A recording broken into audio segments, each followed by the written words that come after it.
Assalamualaikum warahmatullahi wabarakatuh. Kami dari kelompok 2 dalam kesempatan kali ini, kami akan mempresentasikan mengenai ruang kolaborasi pada topik 7, yaitu problematika penerapan kerangka UBD di lembaga formal dengan tantangan sebagai kepala sekolah dalam mengembangkan kurikulum berbasis UBD di sekolah. Adapun anggota dari kelompok 2 yaitu ada Anissa Amalia dengan NIM 2313281, lalu ada Helen Mandasari yaitu dengan NIM 2312813, lalu selanjutnya ada Neng Saroh dengan NIM 2312986, lalu ada Santi Juansa 2312978, dan juga ada Syahrul Anas dengan NIM 2313204. Saya Anissa Amalia, di sini saya akan menjelaskan mengenai tantangan kepala sekolah dalam penerapan UBD. Kepala sekolah profesional tidak saja dituntut untuk melaksanakan berbagai tugasnya di sekolah, tetapi ia juga harus mampu menjalin hubungan atau kerjasama dengan masyarakat dalam rangka membina pribadi peserta didik secara optimal. Peran kepala sekolah dalam menggerakkan kehidupan sekolah sangatlah penting.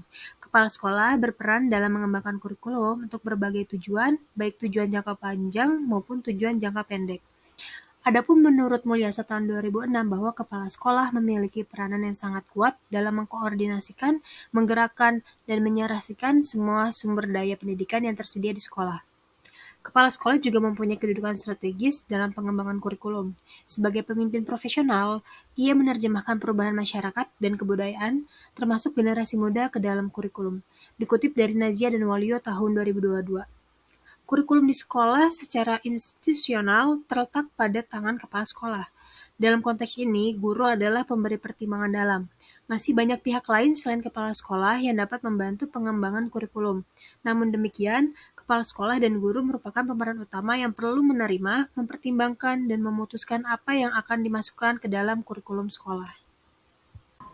Baik, selanjutnya saya akan menjelaskan terkait tugas pokok dan fungsi kepala sekolah dalam pengimplementasian kurikulum menurut Nur Hasanah pada penelitiannya yang dilakukan pada tahun 2017. Adapun tugas pokok dan fungsi kepala sekolah dalam pengimplementasian kurikulum itu ada beberapa poin. Yang pertama yaitu sebagai edukator, ada sebagai administrator, ada supervisor, ada manajer, kemudian ada leader, ada inovator, dan yang terakhir yaitu sebagai motivator. Dan di sini saya akan membahas yang pertama yaitu kepala sekolah sebagai edukator. Nah, dalam melakukan fungsinya sebagai edukator, kepala sekolah ini harus memiliki strategi yang tepat untuk meningkatkan profesionalisme tenaga kependidikan yang ada di sekolah, lalu menciptakan iklim sekolah yang kondusif, memberikan nasihat kepada warga sekolah, memberikan dorongan kepada seluruh tenaga kependidikan, serta melaksanakan model pembelajaran yang menarik, seperti team teaching, moving class, atau lain sebagainya. Nah, tentunya hal itu memiliki masalah atau kendala. Yang pertama yaitu keterbatasan waktu dan tenaga, lalu kekurangan pengetahuan dan keterampilan guru. Lalu apa solusinya? Solusinya di sini ada dua. Yang pertama harus membangun tim kerja yang solid agar problem-problem tadi bisa terselesaikan. Lalu yang kedua yaitu melakukan pelatihan dan pendampingan. Selanjutnya, saya akan membahas tugas pokok dan fungsi kepala sekolah dalam bidang administrator. Nah, secara spesifik, kepala sekolah itu harus memiliki kemampuan untuk mengelola kurikulum, mengelola administrasi peserta didik, mengelola administrasi personal, mengelola administrasi sarana prasarana, dan mengelola administrasi kearsipan, serta mengelola administrasi keuangan. Nah, kegiatan tersebut itu perlu dilakukan secara efektif dan efisien agar dapat menunjang produktivitas dari sekolah. Nah, tentunya hal tersebut itu memiliki kendala atau problematika. Nah, kendala yang pertama yaitu keterbatasan anggaran. Di sini, kepala sekolah itu memiliki keterbatasan anggaran untuk pengadaan sarana dan prasarana yang dibutuhkan untuk mendukung penerapan dari kerangka UBD. Yang kedua yaitu kurangnya ketersediaan sarana dan prasarana yang dibutuhkan untuk mendukung penerapan kerangka UBD seperti ruang kelas yang nyaman, peralatan pembelajaran, dan bahan pembelajaran yang belum tersedia secara memadai di sekolah. Lalu apa solusinya dari kendala tersebut? Yang pertama yaitu melakukan perancangan yang matang, Yang kedua yaitu melakukan kerjasama kepada pihak lain. Assalamualaikum warahmatullahi wabarakatuh. Saya Nengsaro Nitria dengan NIM 2312986. Saya akan melanjutkan pembahasan materi selanjutnya, yaitu mengenai tugas pokok dan fungsi kepala sekolah dalam pengimplementasian kurikulum. Yaitu saya akan melanjutkan pembahasan pada poin ketiga, di mana kepala sekolah sebagai supervisor.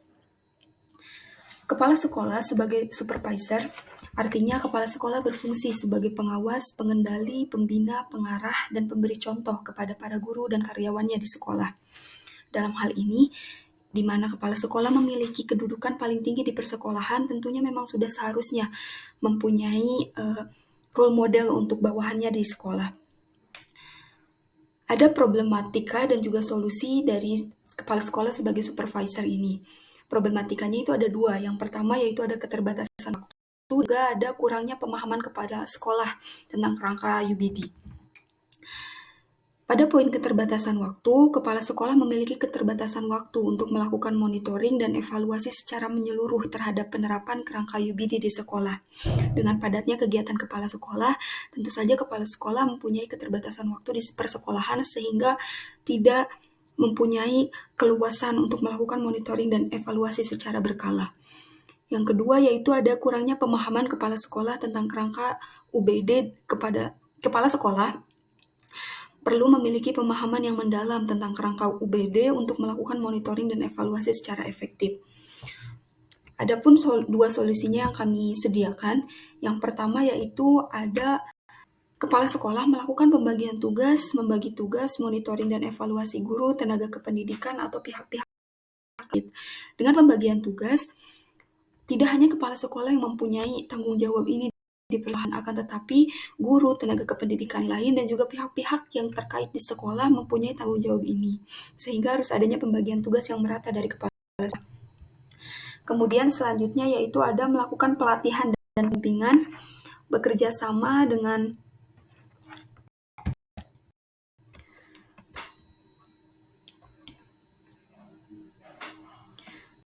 Selanjutnya melakukan pelatihan dan pendampingan, bekerja sama dengan lembaga pelatihan atau perguruan tinggi untuk mendapatkan pelatihan dan pendampingan dalam monitoring dan evaluasi. Kepala sekolah, melalui akses yang ia miliki dan juga relasi yang dia punya, dapat melakukan kerjasama dengan beberapa perguruan tinggi untuk melakukan bagaimana cara pendampingan dan monitoring dan evaluasi dalam melakukan supervisor terkait pengembangan kurikulum di persekolahan.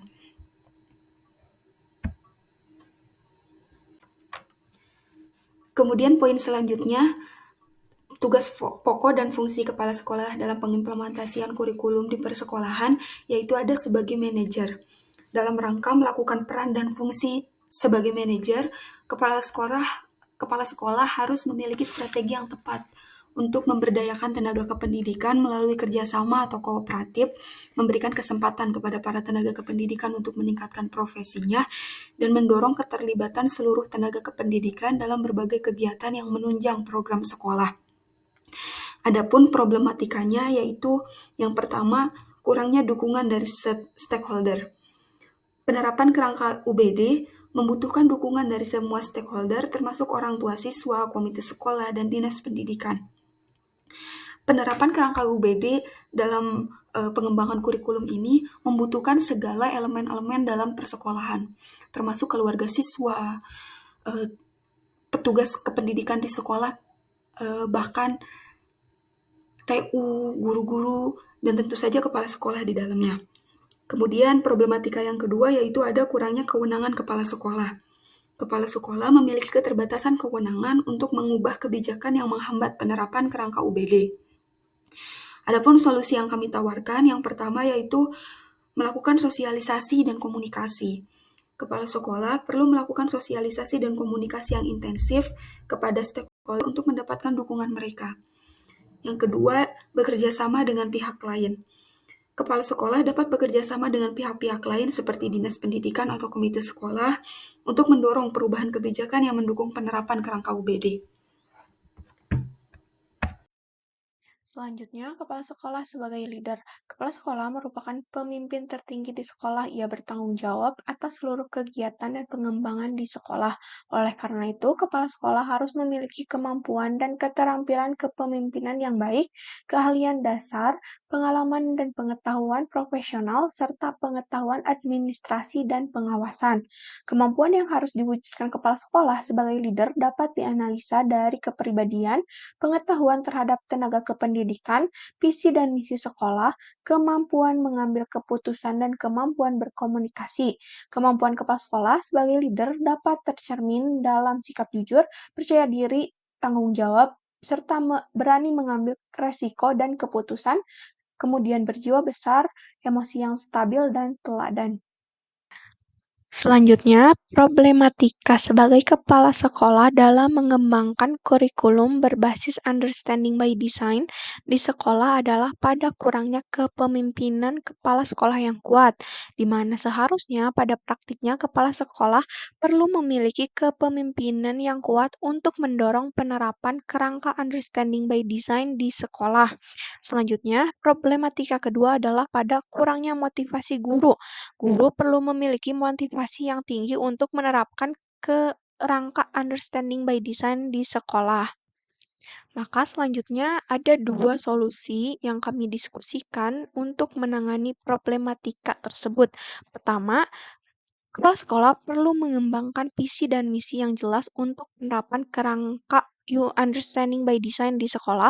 Dan kemudian kedua, kepala sekolah perlu memberikan contoh kepada guru bagaimana menerapkan kerangka understanding by design dalam pembelajarannya sendiri. Baik, selanjutnya saya akan menjelaskan mengenai kepala sekolah sebagai inovator. Sejatinya, kepala sekolah sebagai inovator itu tercermin dari cara-cara kepala sekolah melakukan pekerjaannya, yang dimana harus berdasarkan konstruktif, delegatif, integratif, serta adaptif. Dan tidak lupa pula dengan prinsip fleksibilitasnya. Oleh karena itulah, kepala sekolah sebagai inovator harus mampu mencari, menemukan, dan melaksanakan berbagai pembaharuan di sekolah. Oleh karena itulah tugas kepala sekolah sebagai inovator. Namun dalam implementasinya terdapat permasalahan yang dihadapi kepala sekolah sebagai inovator. Salah satunya yang pertama, kurangnya pengetahuan dan keterampilan kepala sekolah. Sejatinya kepala sekolah itu perlu memiliki pengetahuan dan keterampilan yang memadai untuk mengembangkan inovasi dalam penerapan kerangka understanding by design.